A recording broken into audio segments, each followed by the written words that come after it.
राज्याचे मुख्यमंत्री एकनाथ शिंदे आज दिनांक 26 ऑगस्ट रोजी मुंबई गोवा या राष्ट्रीय महामार्गाचा पाहणी दौरा करत आहेत। 17 वर्ष रखडलेल्या मुंबई गोवा राष्ट्रीय महामार्गाला लागलेलं खड्ड्यांचं ग्रहण अद्यापही संपलेलं नाही। महामार्गाची भयावह दुरवस्था झाली आहे। चाकरमानी गणपती सणाला गावी जाणारे मूळ कोकणवासी जनता आणि नियमित प्रवास करणारे प्रवासी या महामार्गाला अक्षरशः कंटाळलेत।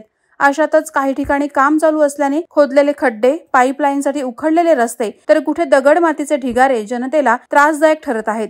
या महामार्गावर अपघातांच्या मालिका सतत सुरू आहेत। अनेक निदर्शनं, आंदोलनं करून देखील याकडे प्रशासनाने अक्षम्य दुर्लक्ष केलं असल्याचं जनता आणि अनेक सामाजिक संस्थांमार्फत ओरड सुरू आहे। मात्र आज मुख्यमंत्री एकनाथ शिंदे स्वतः पाहणी दौरा करत असून या परिस्थितीचा आढावा घेणार आहेत। पनवेलच्या पळसपेपासून सिंधुदुर्ग पर्यंत या पाहणी दौऱ्याचं नियोजन करण्यात आलंय। त्यामुळे संबंधित विभाग आता खडबडून जागं झालाय। मध्यरात्रीपासूनच महामार्गावर खड्डे बुजवण्यासाठी धडपड सुरू आहे। अधिकारी आणि कंत्राटदारांची खड्डे बुजवण्यासाठी लगबग चालू असल्याचं दिसून येत आहे।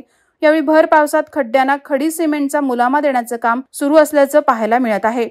वादळवारा लाईव्हसाठी धम्मशील सावंत, सुधागड।